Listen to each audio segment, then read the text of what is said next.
bandeko na ba congolais partout dans le monde, bon s'abonner na version nouvelle TV. Version nouvelle TV, ba gag, ba film, nyonso etali culture ya Congo, tous s'abonner massivement na kati ya version nouvelle TV.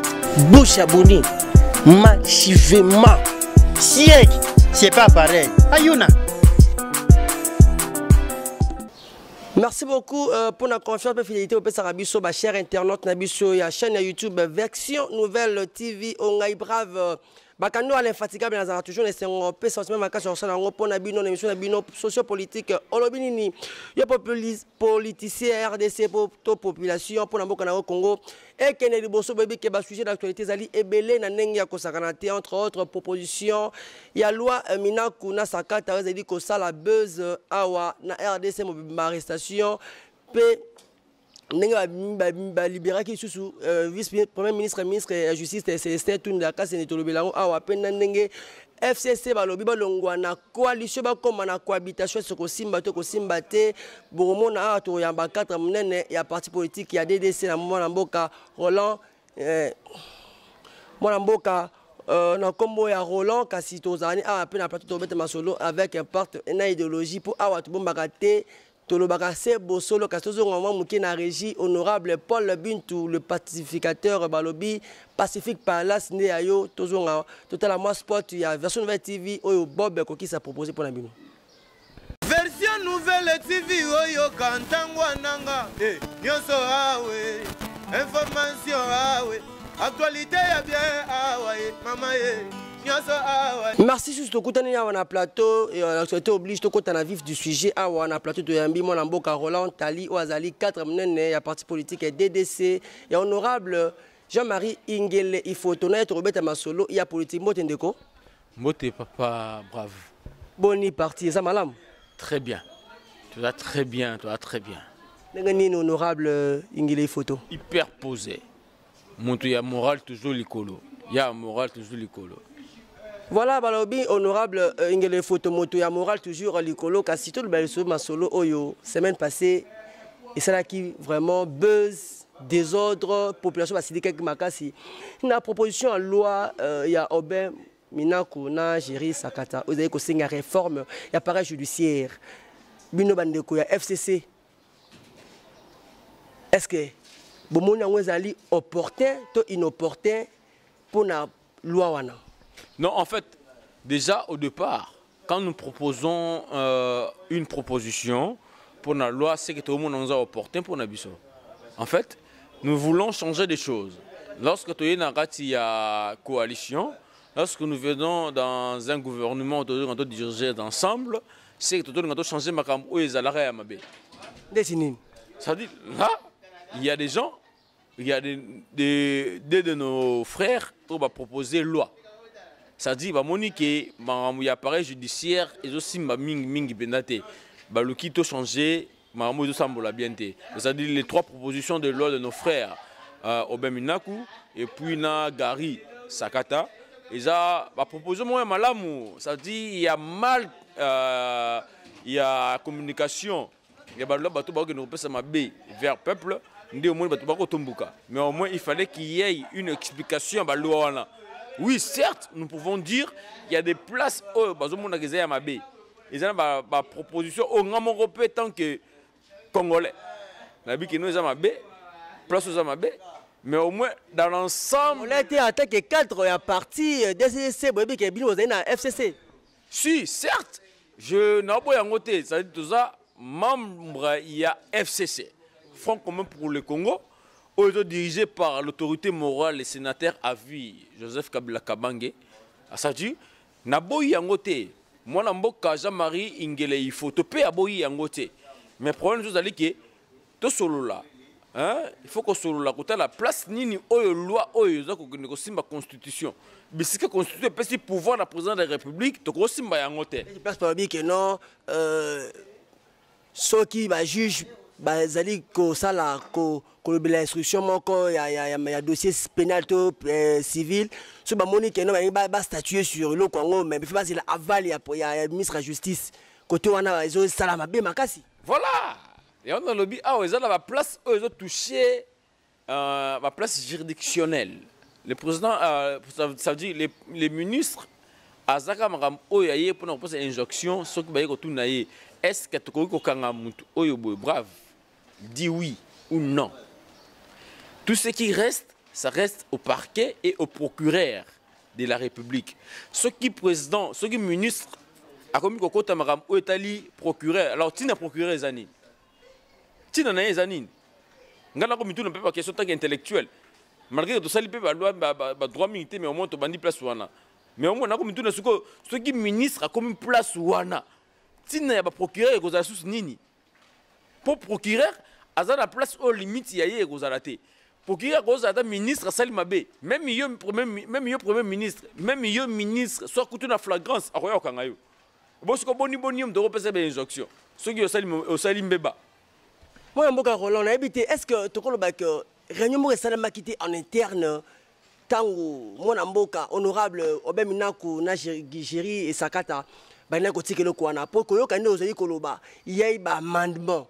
Pourquoi pas na FCC besoin qui te ko amender yango avant que boke ko tika yango pour bobi que non réforme et appareil judiciaire ezala ngo kitoko mais ba quoi que mo ezana kachuana est-ce que besoin qui t'offre vraiment ya solo réunion ça na FCC pour avant que boke tika proposition là na l'Assemblée nationale ndeko nanga brave yango na lobaka ngapo na ngai en fait likamuni sopo bima libanda il faut te solo dans la famille. Les Français disent les linges sales lave toujours, se lave toujours en famille. Pourquoi pas ça va bien? Ataba tuba koloba nyoso libanda, mais ce qui biso moko na ta libota, to sokola les gens maboko. To le baki loko oyo koleka ekoleka. Hein? Et on a le banini. Ça veut dire eloko oyo. Loi oyo. Ba loi opposa misato. La proposition loi. Proposition loi oyo. Ce qui ezalaki la biso moko na ta libota. Déjà to solola ki yango. Oh na zola pandai. Des autres sont à la terre. Cela qui a monté là, c'est vous. Il y a un côté. Il y a solo wana. Comme on dit que non, et bimika maman pour sali bosso ya peuple. Et ça fraudité. Si. Pour nabiso en fait, mais au moins on a accepté comme on a dit, on a signé des chartes de la solidarité. Hein, ça veut dire il faut être solidaire, tout la solidaire vers nos amis, mais au moins bango peut bandeko tout la solidaire vers bango. Bon, il faut pas s'appeler solidaire vers Bisso, pas s'appeler le respect envers nous. Nous ne sommes pas des imbéciles en fait. Hein? Au moins, tant que nous sommes en coalition, s'il y a une loi, au besoin de proposer envers le peuple, il y a que lobby loi qui est boycotté, qui est boycotté vers Bisso, qui est FCC. Mais au moins, nous sommes conséquents comme des responsables. Mais au moins, loi wana, nous avons un peuple congolais, tout le temps, nous avons malam. Et ça a un avantage belé pour le peuple. Mais quand on a que FCC est comme PPRD parce que quand on parle de FCC, FCC na primature, c'est PPRD, FCC et na nini, na Assemblée nationale, c'est PPRD. Et donc ça, na part de gâteau, on dit en politique, il y a que les intérêts qui priment. Alors vous êtes dans une coalition, vous êtes dans une plateforme, vous êtes de marche-pied à Batumsou, c'est ça, et puis vous demeurez dans cette coalition. Loi essaie déjà ma même à si vous monitez que Bazo roulez en farine, peut perdre. Donc on a brave, on a eu DDC, dynamique pour la démocratie au Congo, et quand même pas il y a l'homme le plus sage. Après Papa Tshisekedi, wa Mulumba, c'est Ingele Ifoto. Là ça dit, Aroyo Kamamana le Yengete. Yesoka Ndimi, Kamandimi, avec objection. D'attendre avec objectif, à moins que non, il y a un objectif de Hollande là. Ce qui est simbité à longue dynamique de l'opposition de l'Olengeni. Tant que je suis simbaté. À moins que non, ah pourquoi? Nous avons gagné honneur. Au monde, il faut honneur. Ce qui honneur, il y a peuple naïe, on va voter, surtout il y a Funamingi. Il faut voter avec honneur. Après ça, il y a l'autre côté. À la Kagabongo l'autre côté. Mais il faut voter pour naïe, il faut. Ce qui demande que le FCC. Comme ça, la macam, oh ya boulou, tout le monde a dit de comprendre. Non, on est capable de retirer Kabango. Tu vois? Alors, lelo, n'a pas eu bisayo, n'engue question tout ninga, tout ninga awa. Est-ce que loi wana, mibeko wana, to kene ko entre vous, il y a parti entre nous. Je te dis non. Clairement, je te dis non. To solo qui a ngoté, on a premier point tout ninga, n'a pas eu bisayo que loi wana ezama be pour to solo qui a ngonté. Il fallait non bisomoko batu ya FCC to solola yango to débattre yango to solola to le bakino mabe nango eza wapi place soutieli awa te to moni aye ko simba te photo le bongisa non place oyo e ko moni de kolanga brave tout ça ba congolais biso nyonso ba benga biso bana mboka to ba biso mona mboka c'est photo respecter mboka yango pe omoni eloko oyo mibeko oyo evandisi biso nyonso mibeko li kondiko oyo evandisi ngai na yo to vanda bolo kimia eza constitution soki constitution wana kaka biso muto kene o promulguer yango numéro 1 ya constitution ya mboka oyo Congo comme na Joseph Kabila po yene bazalaki yango ake asimbi yango buye ake a promulguer en 2006 donc ça veut dire soki biso mo bato to kambaye biso bato to za na simana ye to mi ko violer yango c'est comme mabe donc ça veut dire loi wana soki pona ngai oyo nazali na sima ya parti ya ingele photo honorable excellence soki na ko mona déjà ba point 6 ya loi wana point 7 ya loi wana point 8 ya loi wana et ko violer article 159 la Constitution, article 219 la Constitution, et qu'on veut violer des articles 220 la Constitution, c'est qui est comme Damabe. Ça, 51 puis après. Voilà, ça dit, et comme Damabe. Nous sommes légaliste en même temps, puis membre FCC. Pour nous, FCC, nous avons violé la loi. Mais ce qui loi, et comme qu'on violé, et comme Mabé, papa. Et comme Mabé Makasi. Ça dit, nous avons tout qui est néboté, tout le monde peuple na bisoté. Tout le monde a la biso c'est camoro. Pour biso tout ça, au peut où est la peuple était. Tout le monde peuple était. Biso tout na peuple, il y a solo. Peuple, il y a solo à votaka. Peuple, il y a la carte électeur. Peuple, il y a qui non a voté Joseph Kabila, n'a voté Chadari, n'a voté Ingele Photo, tu as voté Muto Joseph Kabila qui s'abisso en 2023. Ne te revoter. Voilà, nous allons continuer l'émission à Bisso, Boebi, Tozali, Awa, na 4 amnen, à DDC, mon amboka Roland, Ntaï. Naïe sur la masolo parce que c'est une information au premier président ya cour ya cassation na combo ya juge Dominique Tamboué a confilelo na centre médical à Kinshasa na CPRK na suite ya maladie à temps à Mukuse mais malgré yango juge bazali wana vraiment tozali de cœur avec la famille peut te souhaiter bino ba condolence le plus attristé. Tous on a sur la plateau na mon amboka tout le balisusu après ko kabakambwana tout le monde qui population bazalaki ras le bol ba kitaki vraiment sur terrain moi j'étais sur place ba image ezali population basidika ki makasi balobi que non loi ne retire aussi mbaté ba empêcher qui kutu ba élu du peuple ba se réunir mukolongo na ebi kezalaki commission ya politique administrative et juridique PAJ na Mukuse fallait ki ba ça là ba examiner sur loi na avant ba kotalango na ba débattre on a plénière mais zaki aussi mi au pesimambo abina reliate population bazaki déterminé ba sidika ki makasi vraiment hémicycle zaki vraiment entouré na élément. Est-ce que Bozomo n'a été que binomo ko bato FCC tout monde la population? Biso bata FCC tout monde la population ofse kisinga makasi ndeko. To tout la population lo lenge nini? Faut pas biso na alingaka biso mingi. To chaki mia na mboka o. Biso FCC ozo kofinga lelo. Ou bien aux population boko. C'est l'observation parce que population a kitaki bodo masilika ki bobo rendre justice et comme indépendant et on a bien ça m'a tout moli et zo ko zo luka silina mutu ya mutu za libandi ndeko ngai oyebi balobi il faut donner du respect aux gars qui ont vécu. S'il n'y a pas de respect à ces gens-là, la population le pays ne peut jamais se développer. Vous comprenez? Ça veut dire si aujourd'hui ces pays, notre pays, la RDC la kimia pour FCCP Linga Kiango. Est-ce que vous savez que nous avons un candidat au Abusso? Emmanuel Chadari. Est-ce que vous avez le pouvoir comme candidat élu? Mais tout ça, on peut respecter le droit, loi démocratique Yamboka. Hein? Peuple, tout est la réalité. Peuple se manifeste. Peuple, ce que moni makambo ko tambola malunga te mutati oyebi ndeko oyo abiso Etienne Tshisekedi wa Mulumba alobaka eloko moko alobi peuple azelaka mot d'ordre te peuple azelaka mot d'ordre pour qui a se manifester peuple jour où peuple a silika sans qu'il va passer un mot d'ordre. C'est jour-là que la démocratie est côté d'Amboka. Mais la démocratie est côté déjà d'Amboka. Yango wana. Si kangala kita bisika wana. Ça veut dire, ngala lingi na kota na monoko ya bato kashite, bato ya FCCT, bato ya la mukate. Ngapo na ngai. O etali kaka ngai. Tant que Roland Tali, président fédéral, na suki wana. Pour nga peuple à se manifester qui les jours là. Hein?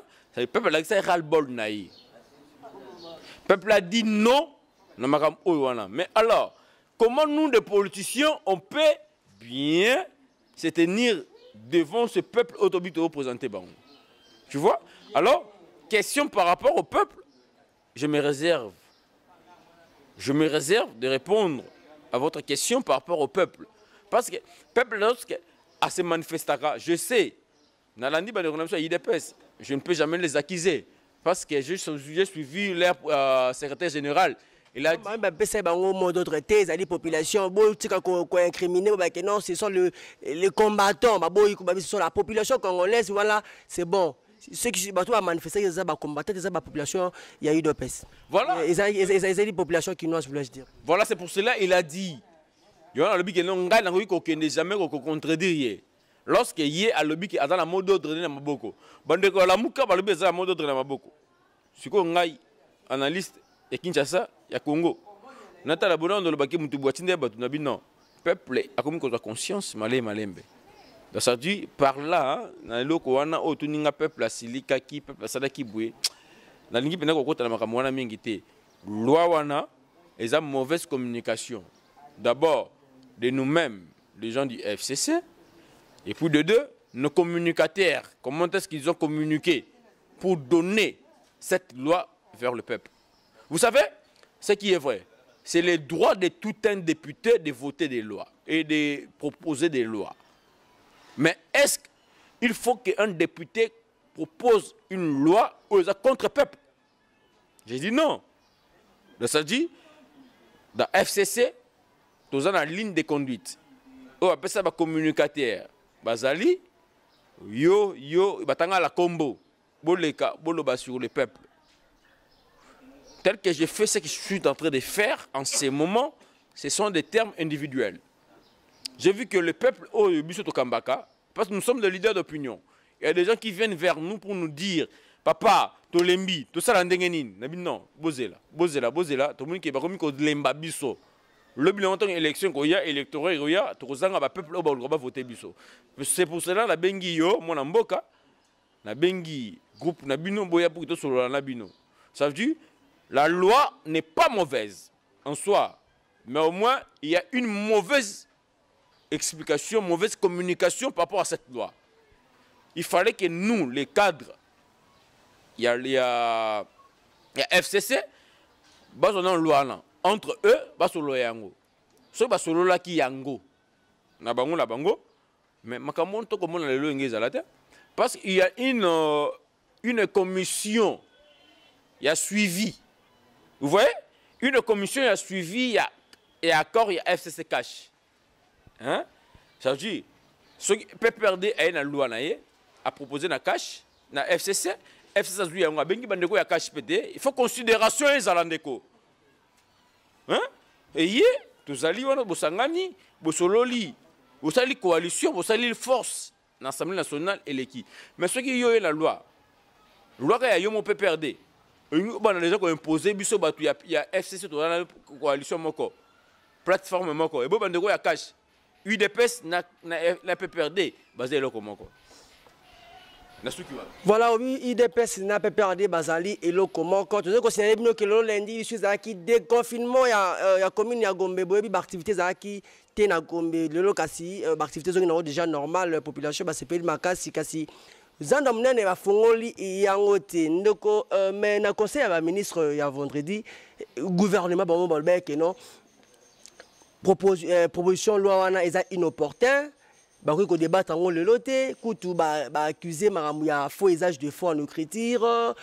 C'est une de son excellence soit Ali vice-premier ministre, ministre de la justice. après ça qui promotion na po ba que non comme si gouvernement zaki na vie mais zaki na vie à gouvernement et tout yobi que loi ezali eza vraiment porté ba ça là moi tant que moi contradiction bino bata FCC bozo chaka mort de que effectivité ya loi wana malgré manifestation de la population. En fait hein, ça jure si le gouvernement aujourd'hui en ces jours a jugé inopportun il y a poursuivre la discussion pour ces 3 lois de nos amis Inge plutôt Obeminaku et Gary Sakata. C'est pas mauvais, hein? C'est de leur choix. Toi qui est dans la démocratie, le gouvernement a une institution à part entière par rapport à l'Assemblée nationale. Les gens qui ont proposé la loi, les lois en fait, parce que ce sont 3 lois, c'est au pluriel, ça veut dire ils sont prérogatifs comme de députés. Vous comprenez?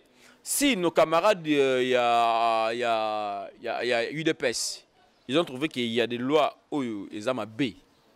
Hein? Il y a des lignes par rapport à la loi des B. C'est au Parlement.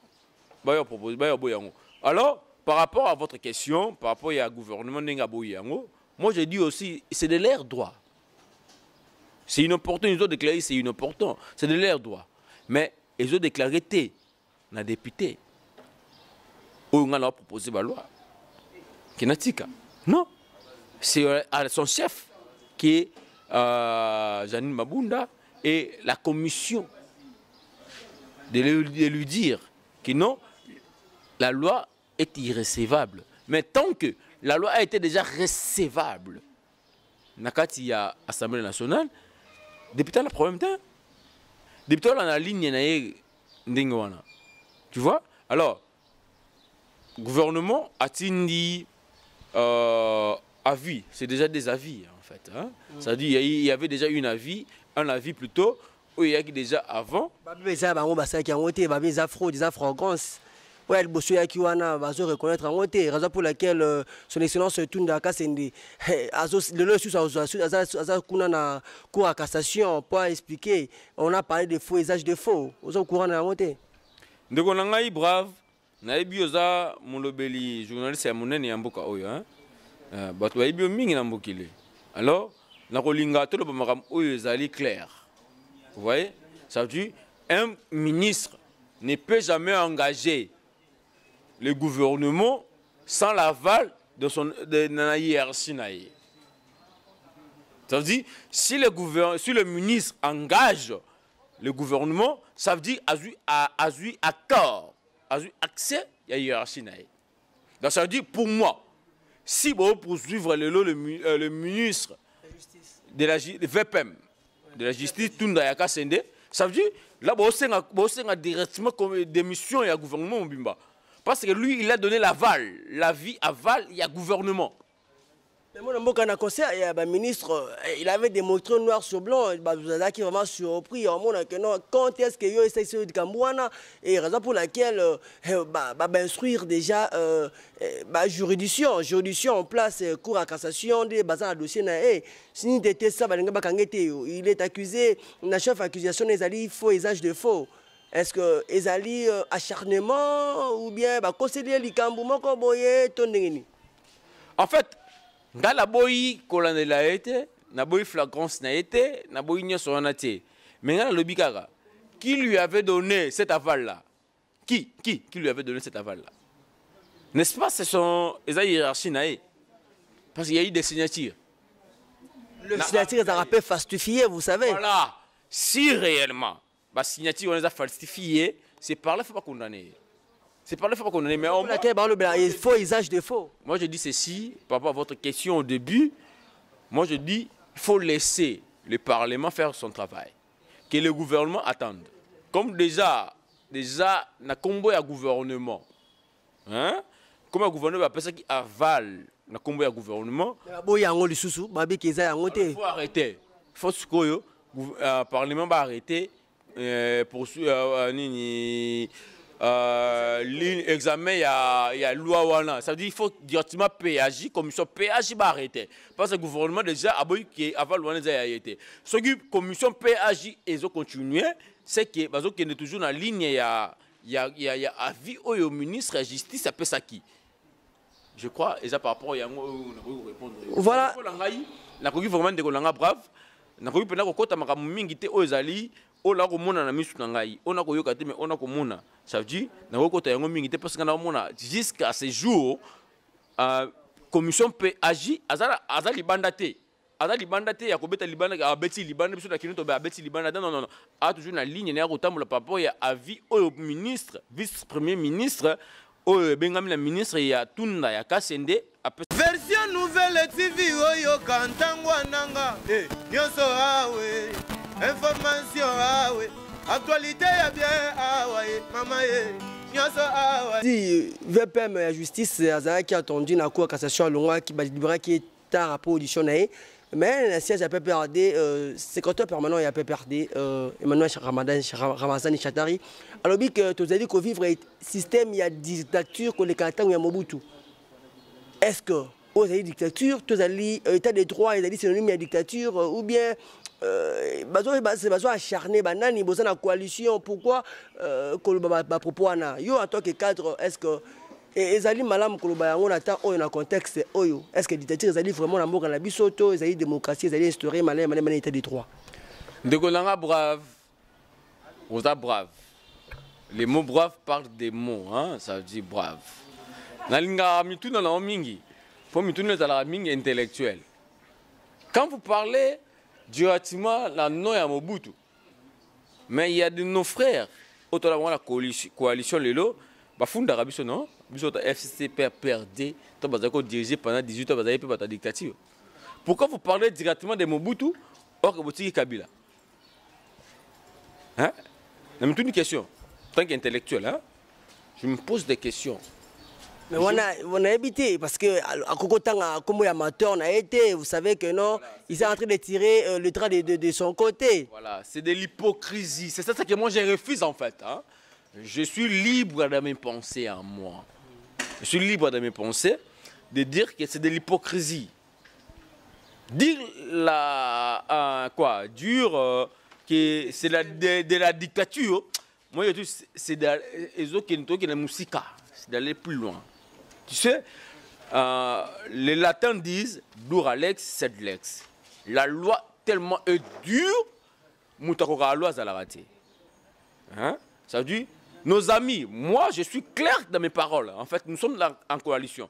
Comme nos amis du PPRD, IDPS, c'est de les mêmes aussi. Moi je suis libre de dire des mots qui me viennent dans ma bouche. En fait, nos amis de il y a PPRD. Mais ça n'a qu'un système moko ya liberté. Bazalina mutako contrôler bangoté. Vous voyez, lorsque la loi est venue maintenant, on se sentir encore comme caca. Au monde c'est suka awa. Muto mesana ko matina quoi, c'est suka awa. Tu vois? Et comme la liberté. Mais au moins de on a mis tout dans kasende, tout dans ya kasende. Ça veut dire ce qui a ça là qui vraiment mabé pour nangai. Il faut pas kangai. Tu sais quand on a flagrance. Hein? Il y a une infraction parce que tout n'a pas été assemblée, tout le côté. Ça veut dire que la flagrance, c'est comme la poche directement pour que nous direct. Il y a un moment où ça samedi. La flagrance, le procureur Mumba, déjà dans la politique depuis, dans la politique, dans la troisième, tout le monde. Ça fait 18 ans aujourd'hui. Oh, nous avons la politique, politique. Excusez-moi de le dire, le parquet général et plutôt dans la grande instance, il y a Matete, tant que maman n'a pas sifa. Na bien mon malam mingi. Avec ça qui était maman. Soza maman ya mokonzi. Ah, ezali marambo ya justice. C'est un rabosembo. Ça veut dire na bien mingi. Ce qui pendant excellence tunda kasende azali na azana mamu ya mabe mingi akangai. Ndenga bengisa kilelo. Ce qui remarqué que azaya mabe akangai. Ce qui pesa mabe te autikai. Mais au moins la lingi ko kota na makamwana mingi te posa na maboka justice. Voilà, ce qui fait PEM tout le cas c'est le ministre de la Justice ça qui m'a vraiment cour à cassation il m'a interpellé sur le lot une fois de plus bako kangae kasito le basu kamotali communiqué il y a premier ministre la chef de l'État à lobby a saigné la chef de l'État à saisir conseil à la magistrature pour sanctionner l'auteur non so au interpellé qui VPM ministre de la Justice tout le cas sende. Est-ce que communiquer est important? Ça vaut son pesant d'or, ça valait son pesant d'or, voulais-je dire, pour Salama Kilobi, pour il y a des rétorques comme il belé, des répliques qui peut belé, qui t'engage, c'est boiteux. Donc, je dirais qu'on a est-ce que le Premier ministre a un président de la République, un dossier, ils ont dit faux usage de faux, ils ont dit peine, ils ont dit fraction dans le code pénal. Est-ce que c'est là qu'on a comme on allégation à Premier ministre? Ndekonangai c'est là qui ngamawa. Ngaza muta FCC na ko yebisoya solo c'est là qui ngamawa. Na lela ki mingi na metuni pourquoi notre Premier ministre les patriarches avec les patriarches ilungankama ilunkama awoko na bajiwana ndeko il fallait pas. Il fallait pas.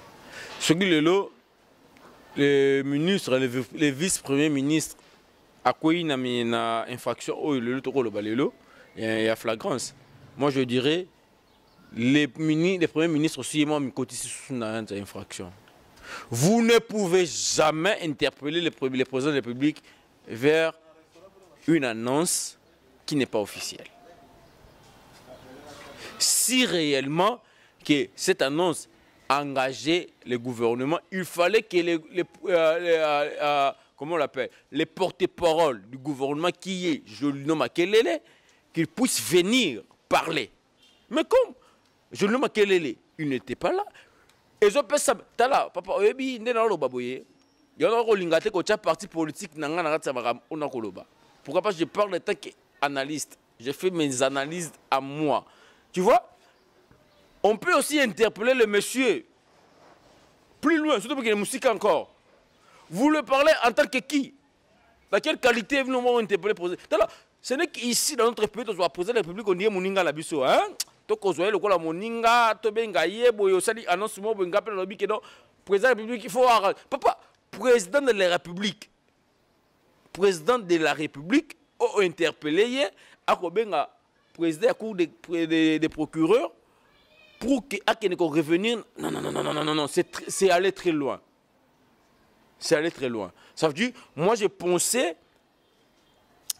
croyais aussi à l'intelligence et à la sagesse de notre Premier ministre, Rosa Marmandingo. Tant ça y est, déjà, il y a na faute.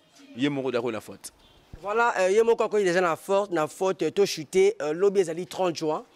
30 juin, indépendance RDC, 60 ans, moi na Koli. Ajibana, Ajibakoko, a acquéri déjà maturité, qui est vers retraite naïe. Bilan de Rosala sur le plan politique. Est-ce que le colon Bazaki Malamu, Yakopé Sabiso, indépendance, tout est accordé et puis il a fallu tout 20 ans après parce que tout le monde n'est pas immature. L'autre il y a un parti politique qui est belé, mais même idéologie, mais opinion sont toujours différentes. C'est taquiné, plateau et tout. Est-ce que vraiment l'indépendance 60e anniversaire à Isalobi, qu'est-ce que nous devons retenir du point positif de la politique? Tu as avancé tout toujours ici. Donc on a un mot qui a bon sikit, hein? Parce que on a bien. L'habitation de qu'on n'est pas moi qui a bon sikit. Et le col est très fragile na yango. Motuna ol. Pour l'angaï, pour la société, moi je donne faute à personne pour le moment, mais je donne faute à Lumumba. Pourquoi? Ça dit, il était trop pressé. Il a reçu la busso indépendance. Est-ce que dans les 7 pays Oyo, en Afrique centrale, Oyo biso to kama Mindele, Kabiso na Tangisa, na Congo. Ça dit, ce que Amonio Pembe, Amonio Mindele, Amonio Esra. Pourquoi pas ce message dans Bangote? Or, il fallait en soi, Lumumba, Atika, Bisoto vivre dans la Mindele. Tala, toi, le problème, il y a gestion. Tu as finga rabatu. Tu as finga rabatu. Pourquoi? Parce que toi, le problème, il y a gestion en boka. Est-ce que vous comprenez? Est-ce que vous comprenez que non? Pour que gestion en boka soit malade, il fallait tout ça enseigner et dicter par les blancs. Oh, bon, bah, qui économie, bah, qui sécurité, bah, politique en boka. Mais tu bengani bango. Tu bisi bango kende. Boti kabiso. On était sûr de quoi? Oh, qu'on gérer biso pour qu'on gérer mboka pendant tout ce temps-là. Voilà, il y a un désordre les leçons qui n'aiment sur la mboka oh. Tout qu'on soit maîtrise mboka oh. Vous voyez? Ça veut dire pour nangai 60 ans oh. Hein? Excusez-moi de le dire hein. 60 ans oh. Et l'équipe dans le néant. Ça veut dire tu suis ma colo, ya ko tambola moi mon kié de 2006. Donc Joseph Kabila a eu décision, il y a aussi sa élection. Qui ne l'est là? Donc Joseph Kabila a eu décision, il y a un coach dans un État indépendant et puis une démocratie en 2006. Ce que nous avons vu Félix Tshisekedi, Chilombo, nous avons vu ce système il y a loi, il y a droit, justice. L'indépendance, la justice. Voilà. Ça veut dire à chacun, ce qu'on s'allie ma baie, la responsable liboso ya makapo ko sala. Tu vois? Ça veut dire Félix plutôt Joseph Kabila a libiso État indépendant, État et démocratique par rapport à l'élection. Tshisekedi a libiso État indépendant dans la justice. Ça veut dire que tu si pendant 20 ans des années, tu vas vivre sous l'indépendance. Parce qu'à tout ce temps-là, il y a Mobutu, il y a Joseph Kassafou, Laurent Désiré Kabila, et il y a addiction. Ça veut dire dicter qu'est-ce qu'on peut faire. Voilà, vous comprenez que non, pour mon amboka président fédéral, il y a Kalam 4, Roland Tali. Il y a parti politique, DDC, à l'objet que non, tout ce temps-là, ils ont indépendance, mais ils ont indépendance. Tant où, tout le l'élection 2006, 2011, 2018, Penenge, président actuel Félix Antoine Tshisekedi Tshilombo, son excellence, a instauré État de droit. Koutani, Mukolo Ezali, Koya, na 4 nom Sala Kitoko, équipe technique, Mobim Bazala, Kuna, Sima Caméra, Kuna, Tozomona, Bob, Kokisa, Mehdi, Okonda, Olivier Mbwangi, sans oublier le coordonnateur du moment. Dodo, docteur chrétien, toujours coaching pour que vous sepez la rabino, abonné na biso na poto. Ndeko la biso baza besoin tika moi libang et pas mutumoro poto kabwana.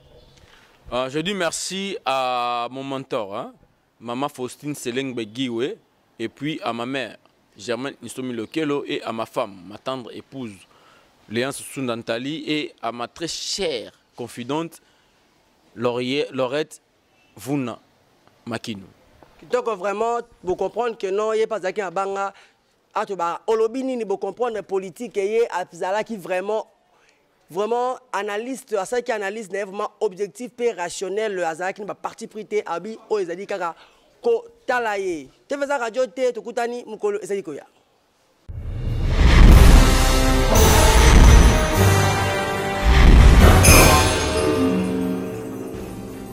Bandeko nanga ba Congolais partout dans le monde, bon s'abonner na version Nouvelle TV. Version Nouvelle TV, ba gag, ba film, nyonso etali culture ya Congo, tous s'abonner massivement na kati ya version Nouvelle TV. Bon s'abonner massivement. Siècle, c'est pas pareil. Ayuna.